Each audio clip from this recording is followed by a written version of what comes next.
watching the clock, 10,000 hours go by. I keep putting in work, the tears are filling my eyes. I swear I've never been tested like this, but this is mine. It's not a matter of chance, just a matter of time. Never look back. If something's standing in my way, I always push back. If something seemed impossible, I never took that. Nah, cause now I know better. Can't stop, won't stop, I won't quit ever. The highest fall, it won't break me. The blood and sweat is what made me. I'ma get mine, just a matter of time.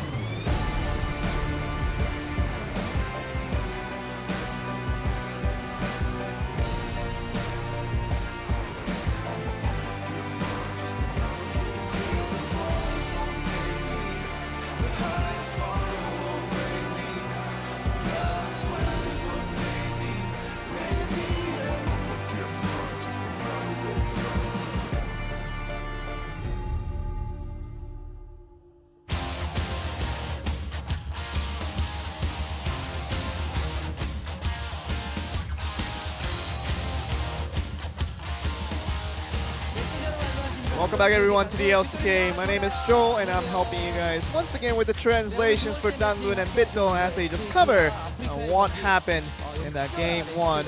Could have been a much tougher matchup, but it seems like the upward trends of SKT and the downward trend for Afreeca Freecs now is kind of being reflecting upon in this very important matchup where SKT, at least for game one, they look like the better team.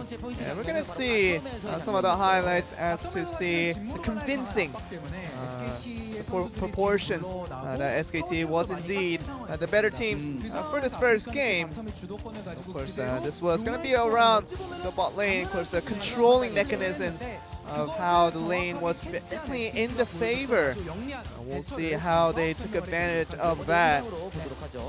And this was the deep ward right around that mix-in. Obviously not being warded and basically blank. Well, he just simply going for the wolves here. He was aware that Trundle was coming around in the mix, and you see him very much rushing to get to that area as quickly as possible. Right now you see the vision for Afreeca. You see the dragon, sneak dragon was going to be the call here. Mowgli does get spotted out, confirms once again, and basically with confidence comes in with blank and bang. It's a 2-on-2 action, and with the dragon helping us as a third member of SK Telecom, putting out the damage throughout the whole mix. It's going to be betraying Afreeca on its head, with the dragon siding sides with obviously the SK Telecom and giving away a few kills with it. We saw that being a very crucial highlight for SK Telecom as they were behind with Period going down a little bit earlier in that phase, but giving off the dragon and giving off the extra kill gave off a bigger advantage for SK Telecom to carry upon, to have a better portions in that mid to the late game. And we'll also get to see kind of near the late game where the Baron and the Elder was sort of the fight that really decided the outcome of that game, and we'll see how this all reflected upon. This is around the Baron, obviously, and obviously Ezreal exactly hitting out the three champions, but in the end, it seems like with Afreeca getting the Baron, it was going to be the go button, but surprising AP cannon ultimate coming in, knocking up the weakened member you saw earlier from obviously Ezreal's ultimate, already damaging out a few members from Afreeca. That entrance, grand entrance coming from basically the cannon did the justice and really allowed another big kills and really take away the Baron buff, but at the same time giving up a few more kills over to SK Telecom, giving up the gold lead and just a few more advantage that already was stacked upon for the side of SK Telecom, giving off just a very much a valid win for them. And we'll definitely look at how we go with obviously the fan reactions, giving heavily towards that AP cannon from Tall and Big stuff coming from this young player, still doing really well. And we actually thought that Keen trying to pull off some heroic events, trying to get Afreeca back into this game, was definitely overwhelmed. If you were the Afreeca side, cheering them on. Game 1 wasn't the best for them, but got to see what Game 2 brings for the two teams. Let's get to the one-line summary from Bitto. And last time he did mention the war, which is basically showing, but let's look and see. So he says that Kennen pulls off the win, and that's gonna be a very much a straightforward reaction. And with Bitto being very straightforward nowadays, maybe it's better than just going way offward, but we can see what we can expect out of him. But for the meantime, I'm sending it back to you. Yeah, it wasn't the war this time, but yeah, I think it was probably the Kennen, and I have a feeling that this is probably going to be Kennen as well, as Tal is going to pick up a well-deserved MVP, only his second, but damn, with a performance like that, there is nobody else you could possibly give it to. For 1 and 6, him and Effort had a great game out on the Surgeon duo in the Kennen and the Shen. And with so much focus on who SKT solo laners aren't, it's great to see focus on who they are. Tal stepping up to be the new top laner for SK Telecom T1, position they've had so many names in. Had kind of a slow, decent start to his career, but a slow, decent start isn't enough for most SKT fans. They want the explosive, and damn didn't they get it in this particular game. 2 slicing Maelstroms won them the game. This was the first. Well, they didn't respect their flanks. They tried to make an aggressive move, Afreeca, and they sacrificed so much of their map position. The game went on longer and longer, and then this just happened again and again. No map control for Afreeca. Means they're just combo ulted by the Surgeon Shen and also the Kennen MD. I guess they have some synergy from working at the hospital. Yeah, that's all from the hospital. But, and then they just won the game here. I was looking for the wall. Turned out he had flash. That wasn't going to matter. But the wall missed also. Got the confirmation there. Yeah. And, yep, the Tal didn't miss. He also still had his proto belt, I believe. Then uses the stopwatch to keep himself alive. Beautiful stuff. Here from the top laner of SKT. Can they do it again in game number 2 is the question. I have a feeling after a game like that, Afreeca cannot be feeling good, because performances like that really do affect your mental. And as you can see, no switch out. Spirit is not going to make his way into the booth. FLICKR also, of course, not going to be making his way into the booth either. SK Telecom T1, 1-0 so far in this series. Now heading into Champions Select for game number 2. They will be on the red side, and we'll see whether things are going to change now with the Afreeca Freecs having a little bit more control in the draft, especially when it comes to the bans. That is the question, Atlas. It has been a lean time for Afreeca Freecs to be another loss, and it would actually put them further out of that run. For playoffs, they control their destiny a little bit less. SKT still has a really hard run-in, but it's pretty simple for their fans. They want to see them win every time they play to have that real opportunity. So Afreeca Freecs versus SKT. Fans on the blue side from Afreeca, the Tom Kench that we've seen Effort playing pretty consistently recently. The Ezreal from Bang needs no introduction. What will the third and final ban be? What will Afreeca be looking at as far as a first pick is concerned as well? I mean, Zoe has been prioritized a lot against Kuro. SKT could in fact be banning that one away final here. As Rakan, Alistair were another couple of the bans that SKT were looking at earlier on against Tucson. Rakan is going to be taken off the board.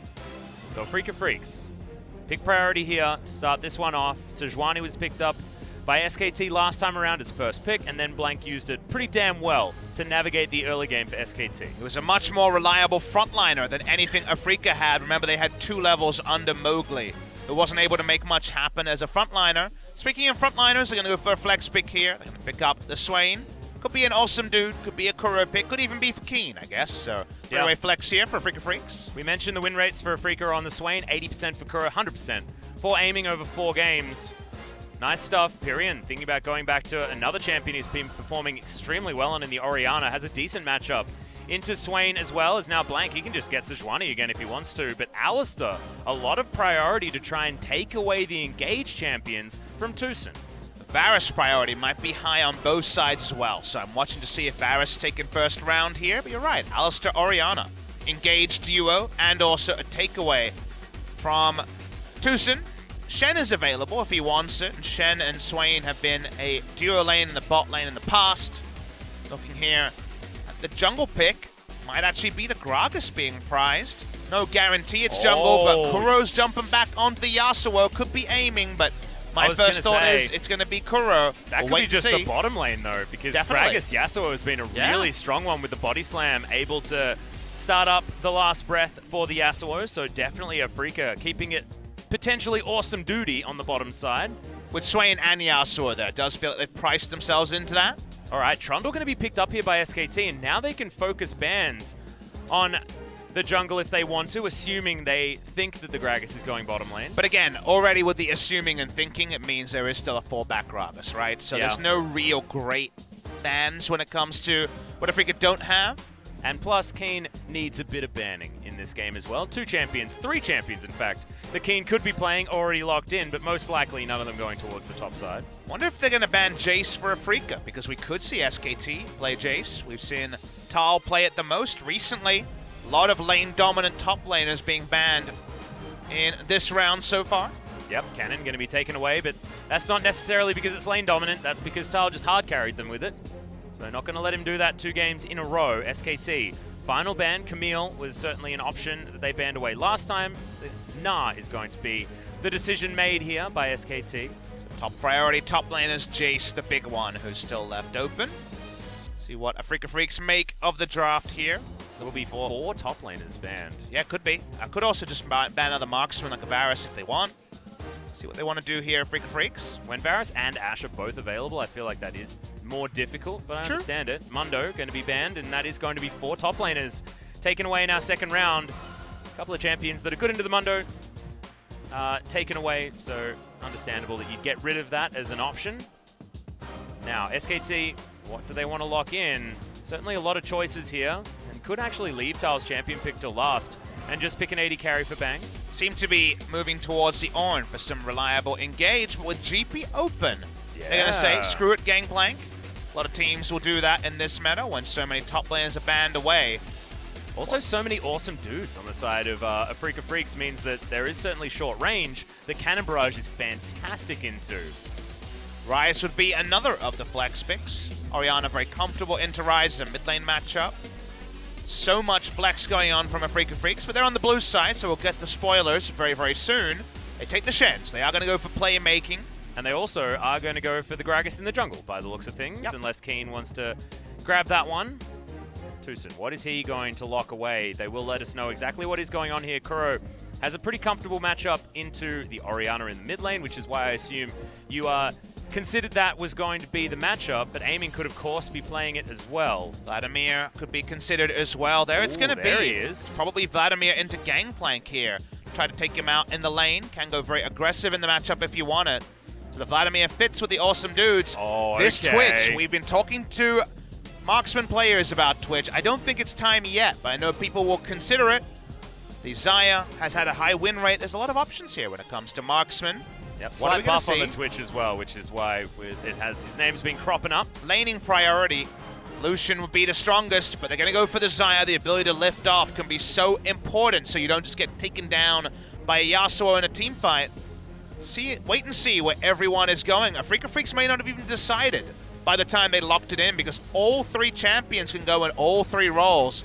This is the last stand of the awesome dudes. It feels like almost everyone else has put them in the trash. Afreeca Freecs take all 3 of these flex laners. We'll wait to 20 seconds and get the final information, but yeah, the Vladimir into the Gangplank, that's an old matchup. Vladimir can win. I don't think it's one-sided as it once was.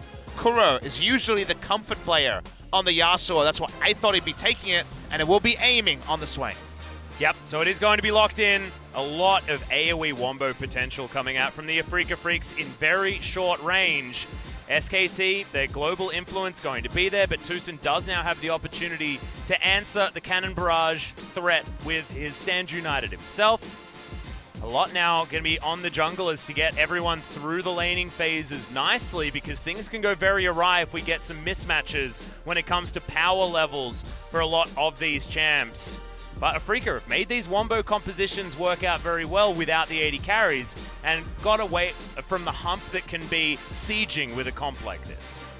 Very interesting game where Afreeca have fallen back to old strategies. We're on 8-14. Orianna, Xayah, if they have their way in a team fight, things can go well, but Vladimir from a flank, the Gragas ult empowering the last breath, and Swain occupying strength.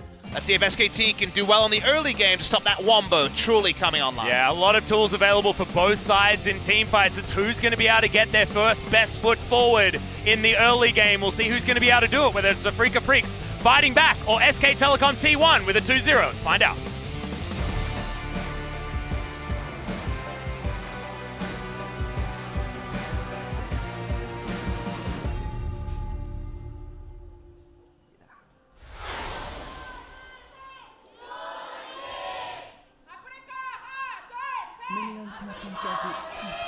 Afreeca fans, you can hear a bit of desperation in their voices.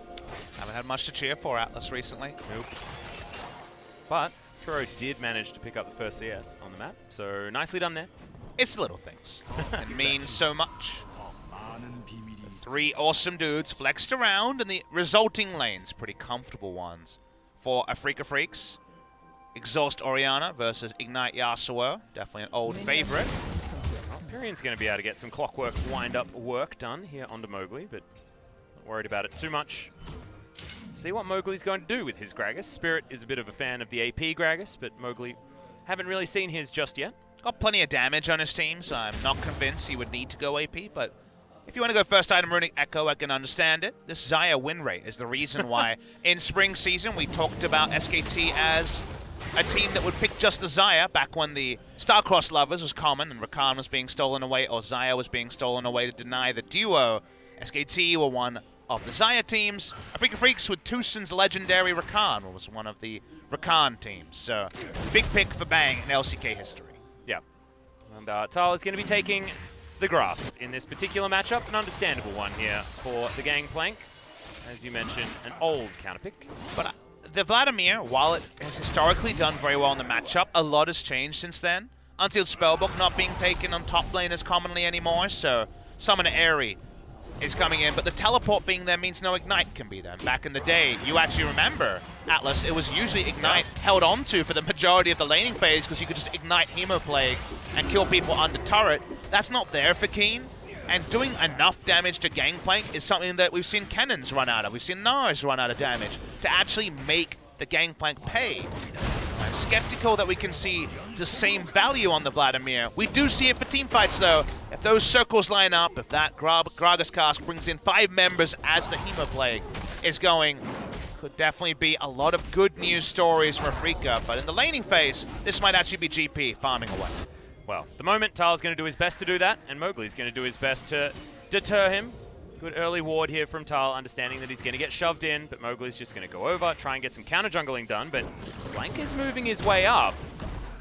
We'll see whether they can actually collapse onto the Gragas. He should know that Mowgli's actually here. Available, yeah. He does. Knew exactly what was going on as Mowgli is going to have to smite very early now, looking for the body slam, flashes and body slams to get out, and that is huge. His gank threat is so much more minimal now in the early game. That was, of course, having River Vision as SKT, inferring that one, knowing that he was coming through, and then, yes, if you body slam to escape and don't pull it off, of course, the enemy champion can just stand on top of you. Blank was stopping him from getting a body slam away and had to be flash body slam for safety. So, like you mentioned, Gank Threat 3-6 is now basically gone. Mowgli was preferred for Spirit in this game. The experience edge is what they gave up, and so far it's been Blank making the good moves around the rift. Yeah, now Tal, he's going to go back to base, see whether he can actually afford anything of note. Actually just going to be teleporting back to lane with a Sapphire Crystal, which is not feeling the best as far as picking up combat stats. Needed that health back against Keen. He's the lane here, though. He's going to be feeling real good. Yeah, look, we know exactly what GP will do in this matchup. But it's unsure if Keen can have the kill threat that was possible before some Vladimir nerfs and the removal of Ignite as a true summoner for the Vladimir in this top lane. Yeah. In the bot lane, which we haven't been focusing on, aiming has actually gone for the phase rush this game. The dissonance and other annoying slows like the barrels will reduce some of his teamfight impacts, so that's why we see the phase rush there. Bang prefers the lethal tempo on the Xayah. This is what he took in that game against Hanwha Life B, where he had his items and popped off with a mid lane Lulu. Doesn't quite have the Lulu, but Orianna Ball and movement speed and Bang at 2 items could still be a very powerful combo in this game number 2. Yeah, and often, you know, we see is gigantic win rate, things like that. Most of the time, that is Zaira Khan. So this time, with effort on the Mukau instead, be a different story. Counter gank positioning set up by both of our junglers, but added information. Advantage, yep. Yeah, given to SKT. See the Trundle? He's backing off. Vision was available. Afreeca Freecs know that the Trundle is down here on the bottom side. Level 4 hit by our duo lane thus far, but there's the never move. And bang, he's going to have to take some damage here. Not too much here from no items Swain. Nice combos from aiming. 4-0 on the Swain himself. You were talking about the win rates on the side of SKT. Is 8-1 the side of Afreeca. So everyone a fan of Swain. This is one of the few contested Swain series we've had in a very long time. Swain priority much lower for most teams. Kingzone have given it up. A lot of other teams have given it up as a pick. Yeah, Griffin as well. Never being able to find too much joy with it. Gen G don't really play it very much. QV sometimes to push up the top lane. Yep. But a lot of our teams have actually found some big success with it. You think, you know, KT using it in multiple lanes, as well as the Afreeca Freecs, who have looked very good on awesome dudes in general, but especially the Swain. It's the key thing you can do. As Shen support, you always want to stay a bit longer because when it comes to those freezes, the dodge field is so strong when it comes to freezing. You often get a pretty good lane spot for your marksman, or an awesome dude in this case, if you are the Shen support. So a little thing to remember in solo queue. Afreeca Freecs trying to deny vision from Pyrion, so he's not as safe here in this laning phase, but he's managed to pull the wave and will be able to keep that in front of his turret for quite some time. What if Bang feels like can get away with just Mercs? One of the problems for Xayah against awesome dudes is she can't go Sheen like an Ezreal would, or play the Ruin King like a Varus would. So we actually saw, if you remember, Deft going Corrupting Potion start just to try to have enough sustain and to shop and buy things. From time to time, he desperately wants to pick up the Storm Razor as early as possible, so he has some magic resist, but not an immense amount by any means. Well, Cannon Barrage is going to be invested towards the top side of the map. That's going to pick up the minion wave and give Tal a bit of a back here. Has himself a Ruby Crystal and a Sheen. So finally, some items that do something. Right now, Afreeca are just slowly getting further and further ahead because their lanes are feeling much better. And their jungle as well, working out here for Mowgli. But it's not going to continue that way forever. You just have to kind of take a step back and appreciate where the game is at. The action hasn't been fatal anywhere on the Rift just yet. 20 CS lead in top, no Klepto to answer it, so a lot of the gold lead is going to be around top lane. Yasuo usually gets pretty free lane for that ult. Not going to get it onto Pyrion, but safety first from Pyrion. Yep, really nice. Respect flash. Otherwise, he would have just straight up died because Kuro had his ultimate. Feels like this game's going to be very Bang-centric when we finally actually hit the team fights. Whether they can burst him down, he should be the most elusive one. Orianna also wanting to keep back. The front line is just Trundle and Alistair in that case, because everyone else super scared of being comboed by the last breath. So far, when it comes to the laning phase, just like in game number 1, things going very well for the Afreeca Freecs. Yeah, Pyrion might actually be an answer for that particular Wombo as well. Kuro, when he's using the last breath, isn't going to be able to use the wind wall, so might have an opportunity for Pyrion to get a ball in and get a shockwave off. Because this composition is going to be very close range from the Afreeca Freecs, so the likelihood for multi-man shockwaves is definitely there. Tal had a day out as far as AoE magic damage was concerned in game 1, and now Pyrion may have an opportunity to do so as well. But let's think about the games where you don't get those. You think, okay, what if Pyrion gets comboed? If he's one of the ones that they would be desperate to get with the Gragas ultimate in the last breath. That's usually a game where SKT lose out on vision control pretty significantly. If you lose out on vision control against a Wombo comp that can throw an AoE ultimate like the Gragas to open up the last breath, you probably lose out. So the vision line is what we're going to have to scrutinize, just like we were about Afreeca and what Afreeca failed to do in game number 1. Keep tabs on the cannon. That's what they had to do. They couldn't do it. The vision line really starts to fall away for SKT if it has to be super defensive as they roll on the map. That's usually a good sign that Afreeca Freecs are taking over the mid game. Well, at the moment, Mowgli is going to walk over a hell of a lot of vision here around the Rift Scuttler. Finds a ward there as well. Now we're thinking about this Ocean Drake for SKT. Blank's going to start that one up.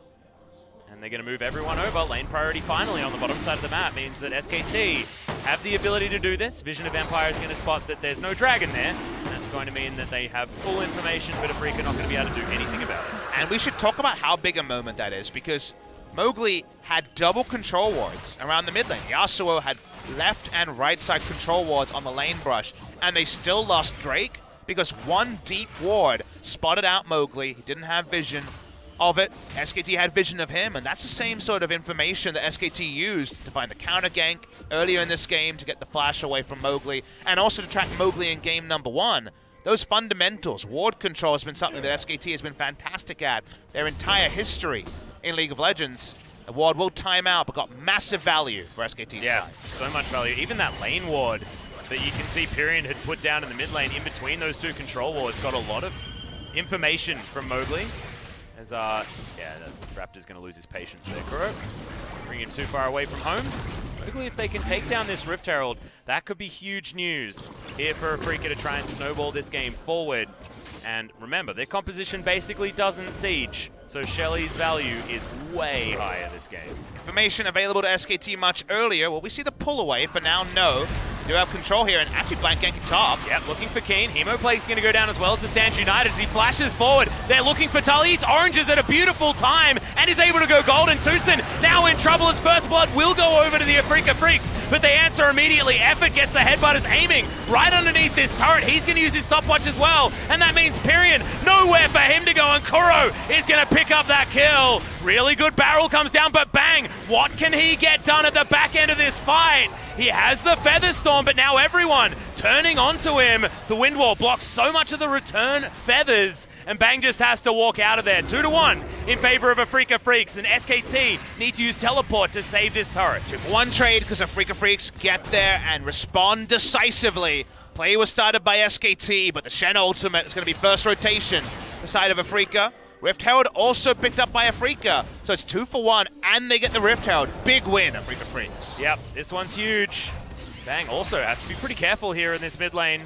Thankfully has boots too, is able to walk away from the Aswell, but let's have a look at how this all went wrong for SKT. Hemoplague hits both, so you know the big stain is going to come through. The Tom Flash not perfect, but Tal basically out of the fight to start. I didn't really spot Pyrion, how he was involved in this fight. Of course, he was going to be there late. He had to make a much safer rotation over. He walks in, Shockwave is only onto Mowgli and gets chased down. Pathing not ideal by any means by Pyrion. If he went the long way, he wouldn't have been involved. He tried to go the decisive way and ended up getting caught. That's what happens when you try to counter-rotate against a team like Afreeca's that fight better earlier. Nice play by Afreeca Freecs. Also really difficult when he didn't have his flash available as well, so have to have a bit of a shout out to Mowgli getting some work done in the early game, understanding that the Orianna is not going to be as maneuverable around this map. Keen now with 20% CDR, building towards his Spirit Visage as item number 2, by the looks of things, with that Kindle Gem. Interesting, actually no, Shirelia's Revelry makes a little bit more sense from Keen. We'll see. Sometimes people just sit on the Kindle Gem for quite a long time and just use it for a cost-effective CDR, wants to walk up and Q-Tal at every moment and not lose the trade against the Resolve Tree grass procking gangplank. Yeah, right now Tal able to use that parlay very effectively here on the top side of the map and is still relatively close. He's got a Spectre's Cowl of his own just to make sure that Keen isn't going to be able to abuse him in this lane. Speaking of abuse, Mowgli would love to put down the Rift Herald and take this mid lane turret, but for now doesn't have the latitude to do so. Just going to take this ward, uses his own control ward here on the bottom side of the map. He agreed with our analysis, by the way. We were speculating as to where Mowgli would go build-wise. Spirit, the other Gragas jungler on the team, loves to go for the more AP-centric build, whereas Cinderhulk here, he's got enough damage in the lanes. This will be the Rift Herald, and they want this mid lane turret pronto. Yep, Effort's going to move his way over though. Tucson's going to be spotted as SKT. They should lose the turret here. Oh no, not quite. Shelly unable to get her full boop onto that turret, but now it's very, very low. That being said, having it alive is huge because Afreeca Freecs aren't going to be able to get free autos on this turret very often at all. And of course, it's an attack speed early from the Yasuo, so it's going to take multiple hits that already is going to struggle as a melee champion to get his mid lane. This one's going to be tough. Pyrion's going to have to use the flash to get himself out. Does still have the shockwave.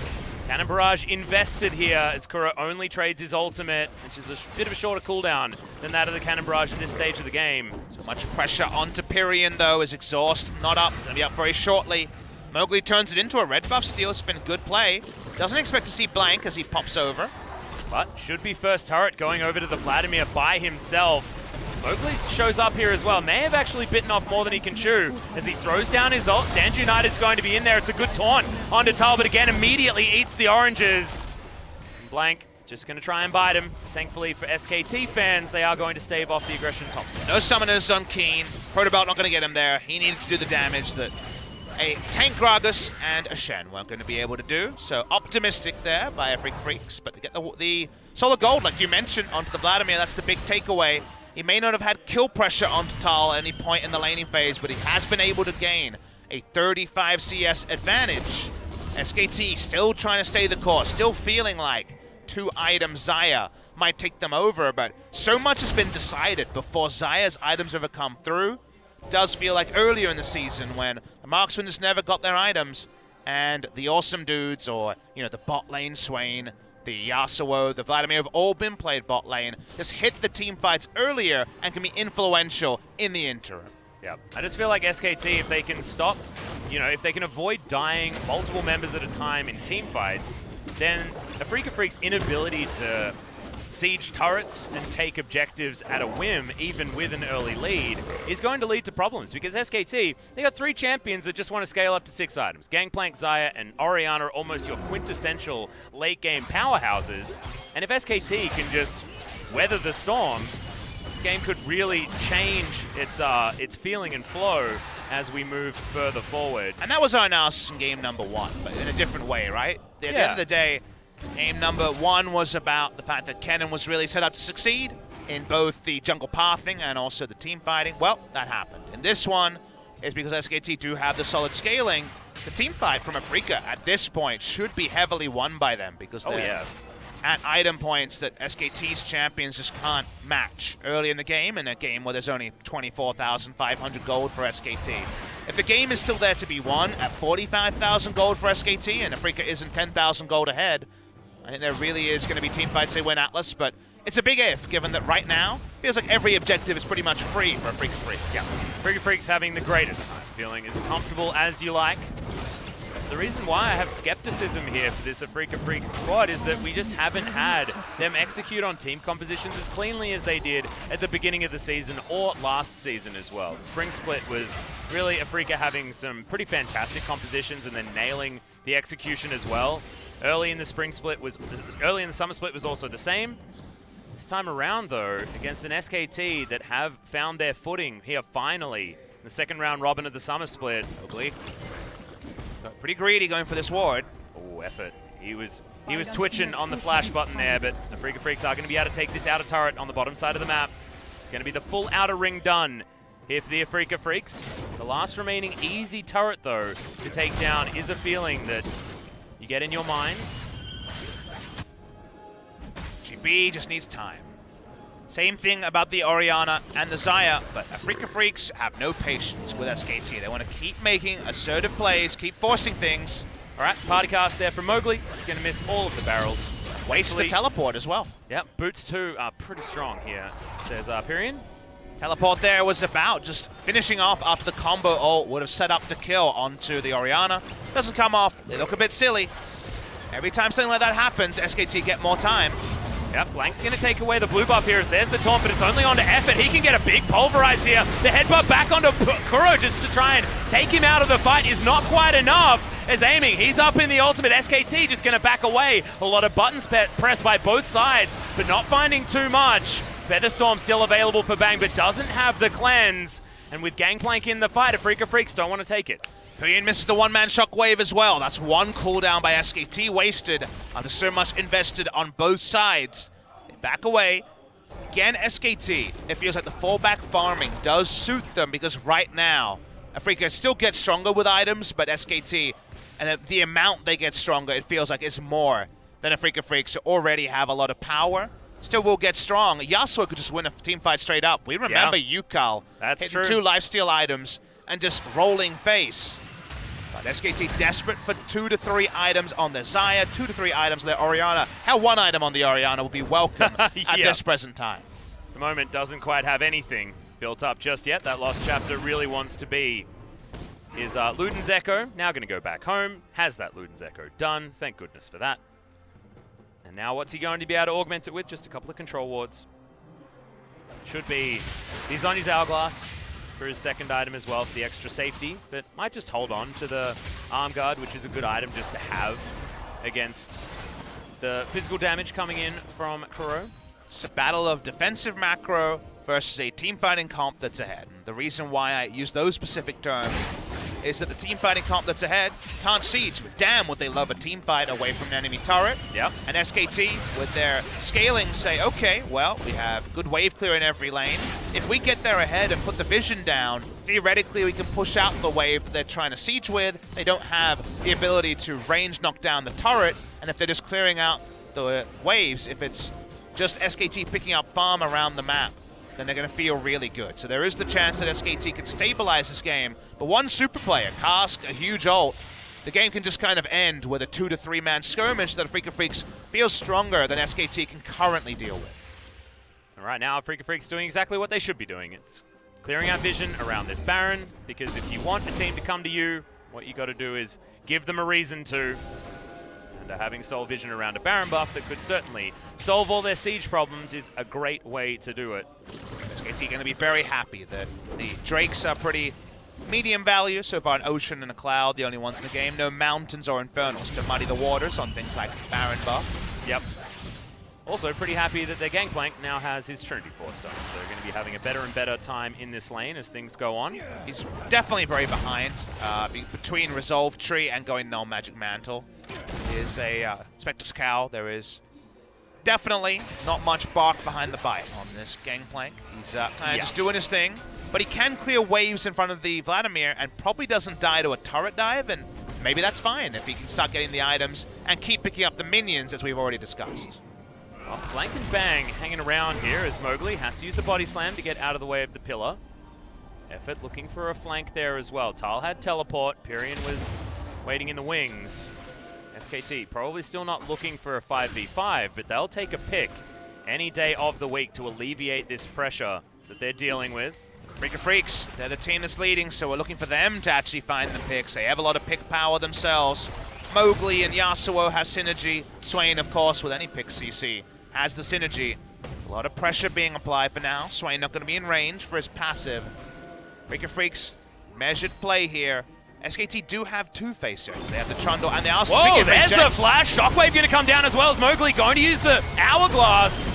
Okay, going to get a decent taunt there, but Cannon Barrage is got last breath. Comes in from Kuro, but he takes a lot of damage. Keen's turn to jump into the backline. Hemo Plague onto Pyrion does a lot of work, but is it enough? The Wombo hasn't worked just yet, and Tal is going to grab the first casualty of the fight. They trade it. Effort's life is going to be forfeit, but Aiming cannot find a good Demon Flare here, and SKT somehow go 1-for-1. And a 1-for-1 suits them where the game is at. Tal still walking up, still feeling like there's a barrel that gets something. They'll take 1-for-1 to the bank where SK Telecom T1.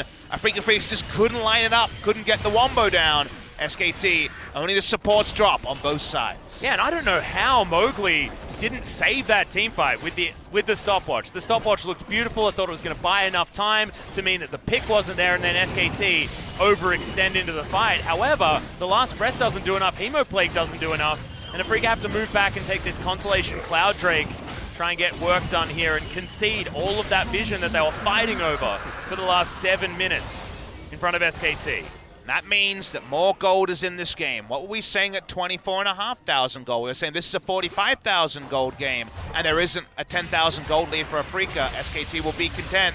Well, we're halfway there. 10,000 gold has been injected to both sides. Afreeca do hold a 5,000 gold lead, or thereabouts. But SK Telecom, good defensive macros so far.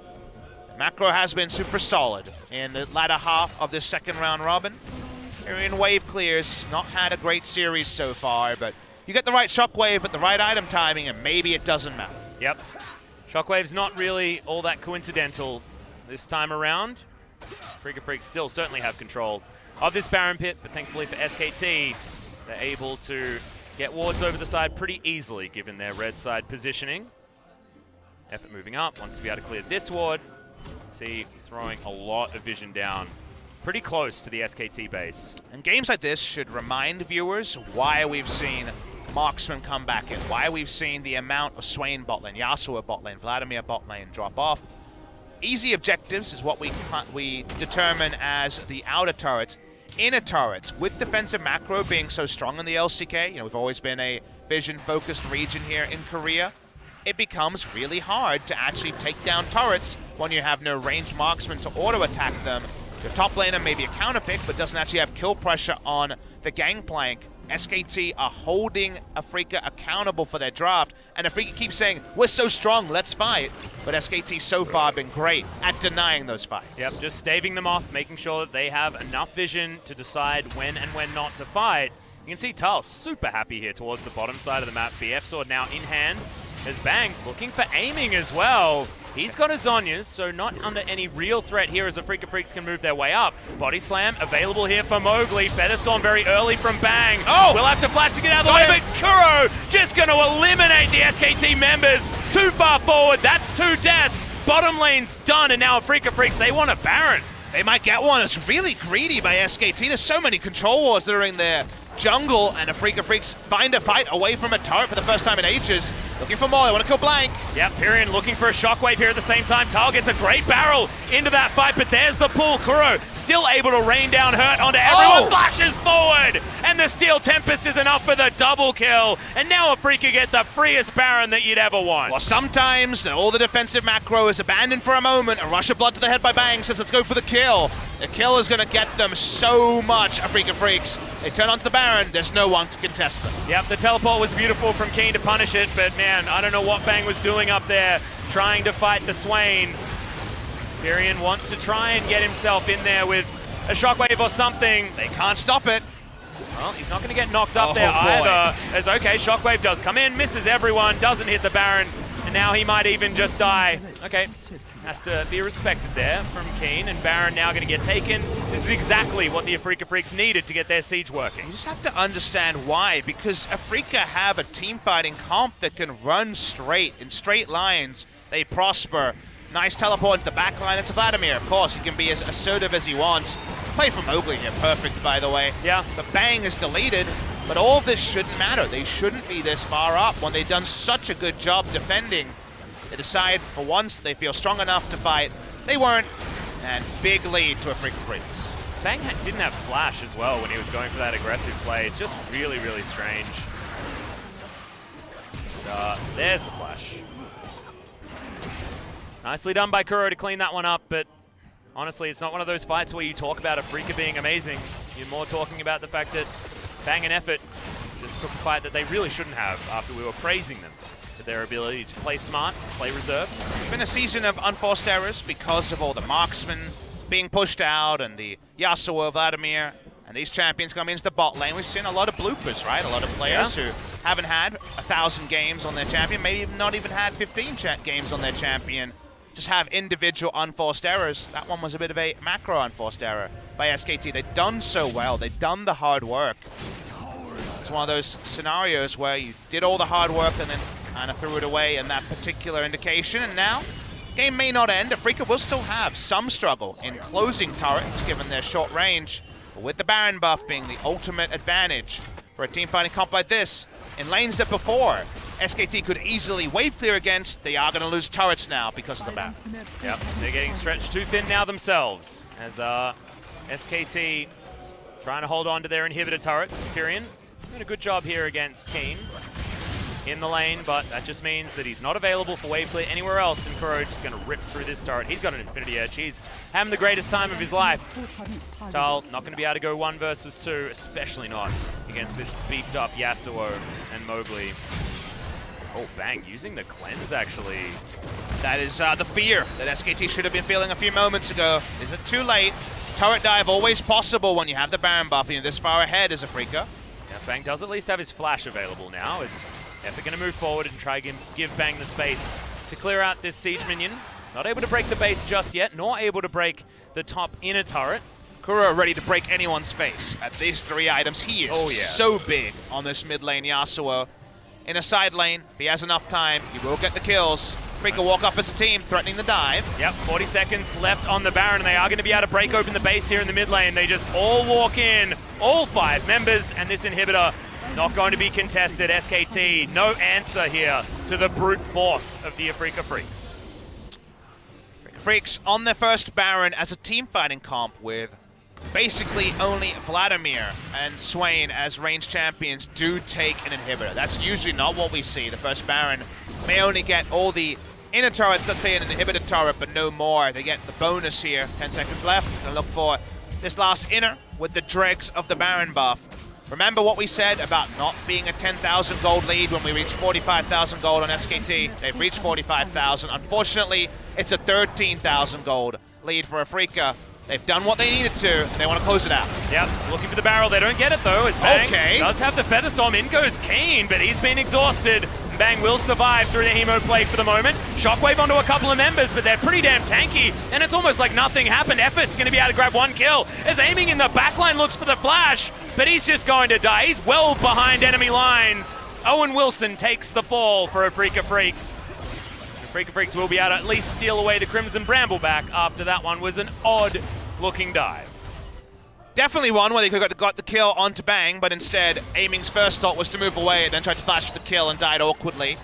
Made to look like a bit of a buffoon there on the Swain in that particular team fight. They'd have gold thrown the way of SKT, so they do not lose the game in that one passage of play. They have been mortally wounded. It's going to be a big Baron buff power play, that's for sure. But SKT do actually live to fight another day. They get closer and closer to Bang, finding a third item onto the Xayah. Orianna items are soon going to be pieced together as well, but Kuro is a god of damage on the bot side. Yep, it's going to take a fair bit of damage here from Tal, who's able to move himself out of the way. Doesn't even use the ultimate there as he misses one of those abilities. Who cares? Tusin's going to steal away the kill. Says you missed too many buttons, Kuro. I'm sorry, I'm taking this. Well, amusing. The Yasuo is just the biggest monster ever. Shadow dash We're a damage. bloodthirster short of him 1v5ing. Yeah. And he has himself the Guardian Angel, so he has to be killed twice, and that's just really bad news. Bang completes another BF sword, but that's not an Infinity Edge just yet.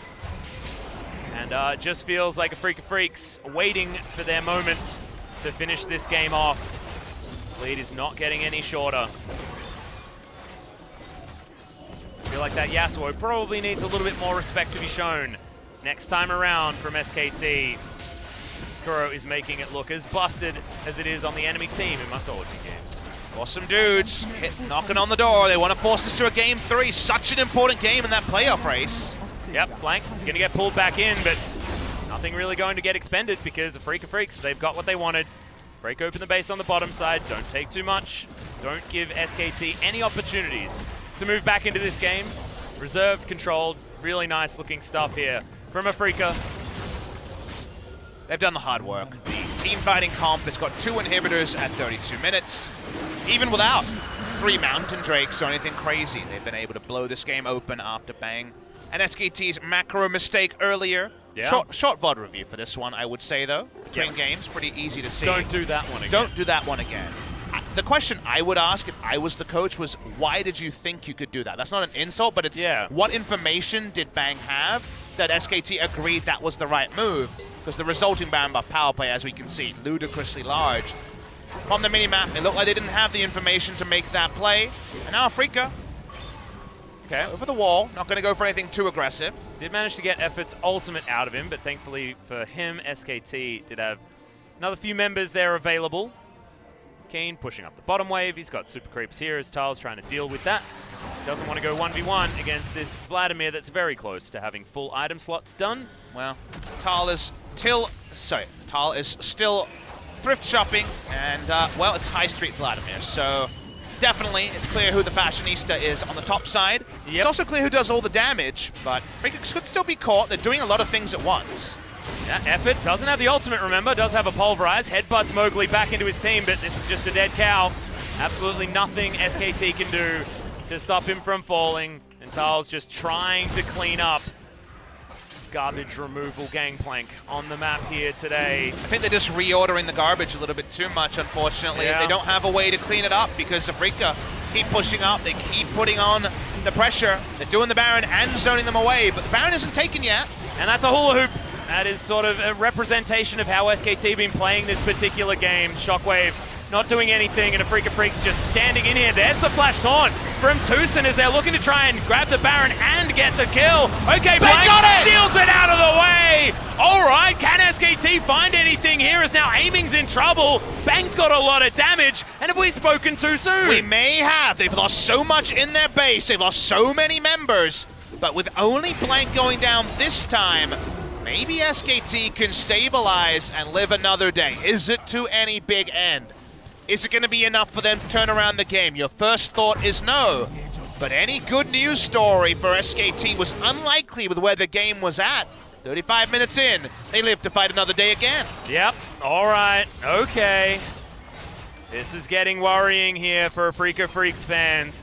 We all know what Bang is capable of in situations like this on the Xayah. Yes, he's had some interesting performances so far this game, but you can never count him out when he's on this champion to carry them through late game scenarios, especially when there's no 80 carry on the other side. Just wasn't expecting to be talking about this in this game. Blank, the hero for SKT. I mean, SKT is still an item behind. Oh yeah, they're hella behind. They're an item behind in relevant roles, but at least the 3 items they have in the roles they do have those items in are good items. At least they have power in where they're at. And Afreeca make another big mistake, and sadly, for a team that used to be cold, calculating, and reliable, they have made a lot of mistakes as recently as game number 1 in this series, and at moments in this game number 2.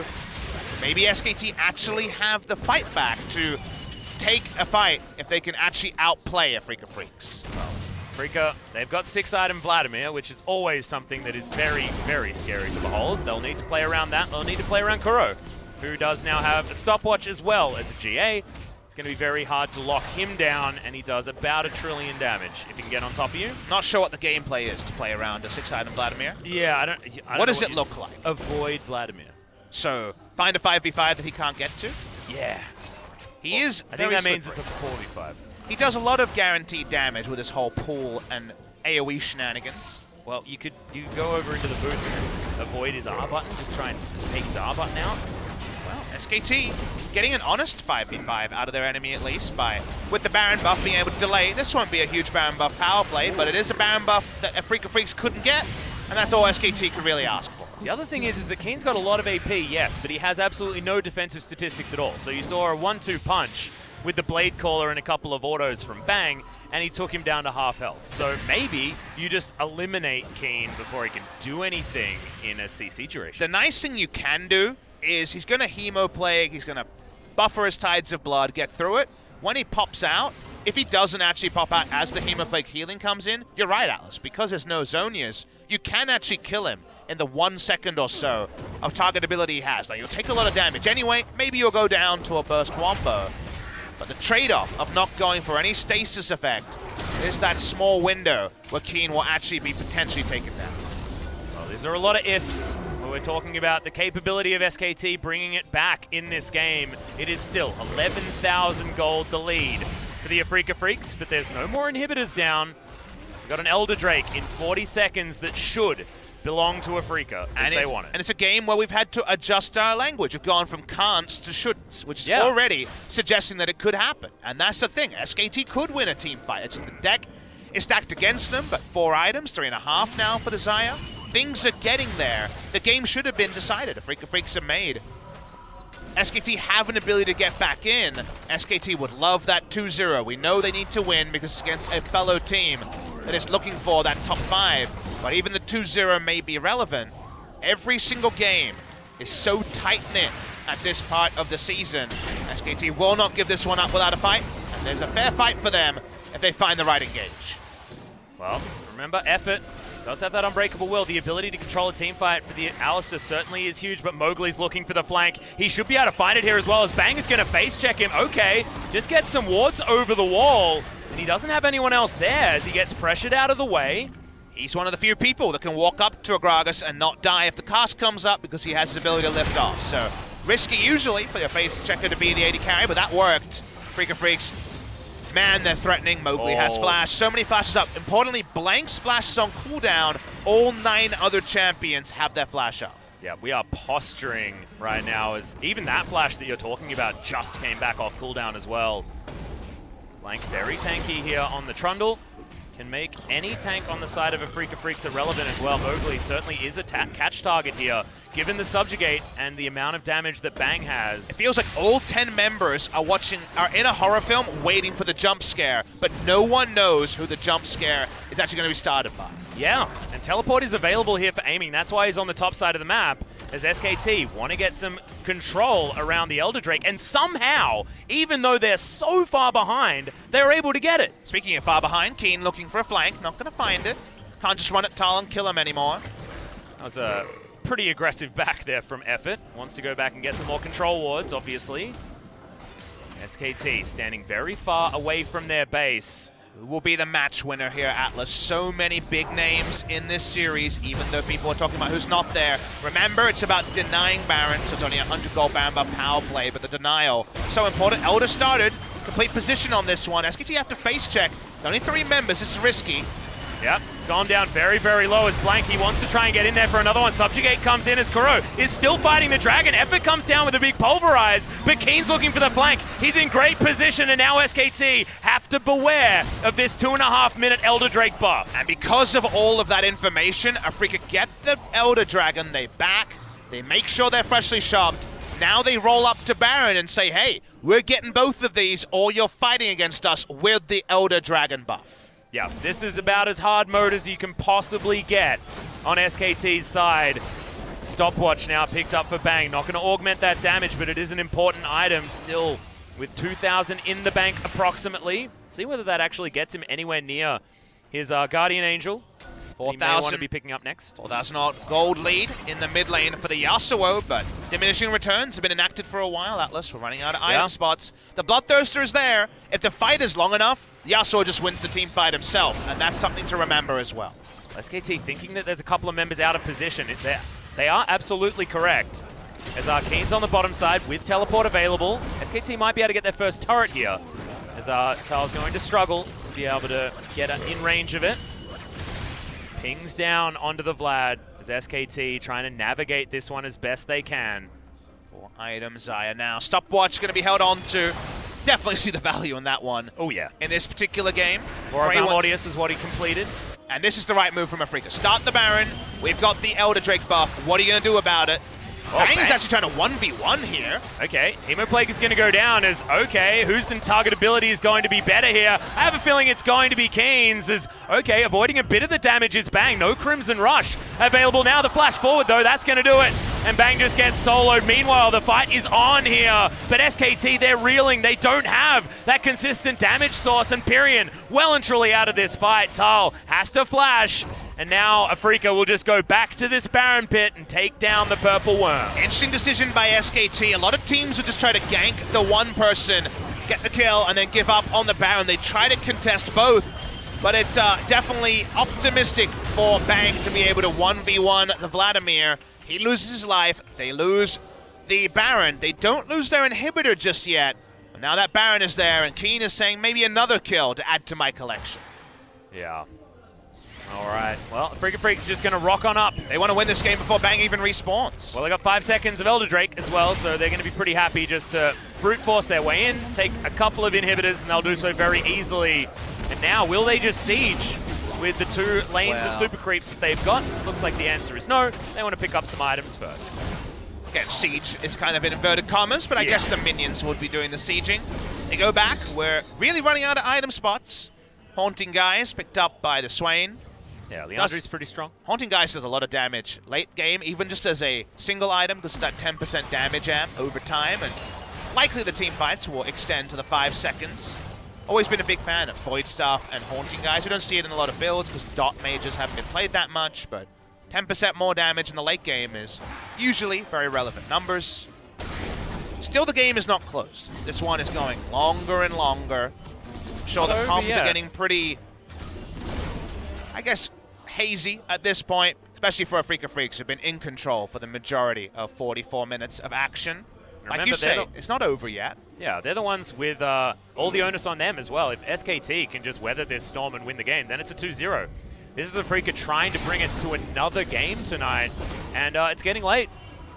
getting to the point where these players will start to feel that fatigue. Of course, most of the time they do play until all hours, but still been on this stage for a long time.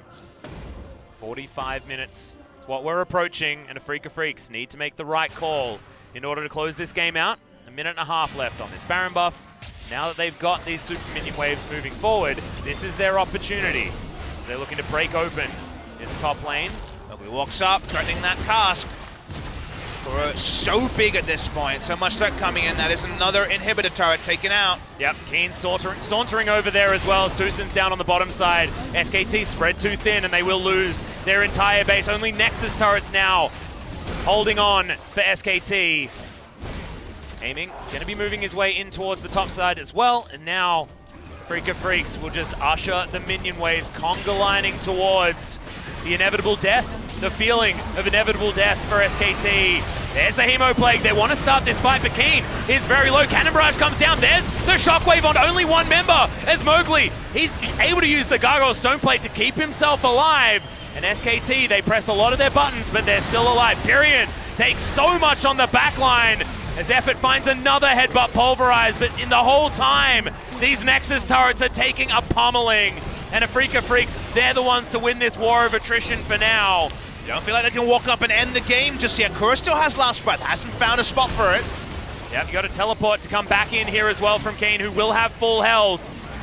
Holding on right now, our SKT is there's the flash from Bang. Still wants to be able to get the damage down as Pyrion goes into his Zhonya's, but he will die. Aiming, grabs that kill. The Nexus is open and exposed, but Afreeca just want to get the kills. Tusin gonna be the one to knock it down, and Afreeca Freecs, after 47 minutes, bring us to game 3. Everyone has a bit of a gasp of relief on the side of the Afreeca Freecs. It ended up being much more hard-earned than we might have thought earlier in the game. They got a big lead with the teamfight comp, but found it difficult to close it out. A pair of mistakes from Bang in terms of macro, and I imagine it was a team call, not just a Bang decision. Really holds behind SKT. They can never actually make up for the top lane play that lost them the Baron and lost them a lot of the control in this game number 2. Difficult one to avoid the MVP for. It ended up being such a close game. Yeah. Closed out in the end. Overall, victory to the Afreeca Freecs and that SKT dream of beating Afreeca and putting their name maybe first into that combination of teams to get 9 match wins for that 5th spot on the ladder. It's not going to be decided in game number 2. We're going to a best of 1 for all the marbles. Yep, let's see whether Afreeca can turn it all around now. Continue that momentum, and Bang suffered his 2nd loss ever on the Xayah in that game. His record was so incredibly beautiful, but finally taken down a peg. That was his last pick choice. That was the pick that was supposed to get them through this game, but it didn't work. Didn't have his lover in the Rakan. Looked like a different Xayah this time, but Afreeca Freecs, it was their bread and butter composition. Awesome dudes, big pile-in composition, get the Elder Drakes, get the Barons, win the game. Will there be any subs for game number 3? Pyrion has played after losses in this run, but you wonder if there will be a sub on either side. Is there any reason to bring in Spirit on the side of Afreeca Freecs for a bit more experience for this best of 1? Does he bring a different champion pool? What's Wolf up to these days? We don't know much about some of the veterans and veteran status in a must-win match in many ways for both teams. They are not eliminated from anything if they lose this series, but you start to feel the season slipping away. I wonder if we'll see any changes for Afreeca Freecs or SK Telecom T1. Remember, in the standings, these teams are neck and neck. It's only game score that is separating them. So there is so much on the line. You could bring in FLICKR to try and give SKT a bit of a different edge, or you could bring in Spirit to try and bring that experience in there like you were talking about. He's been watching these games as well from the back room. But guys, we'll find out after a short break. Don't go anywhere.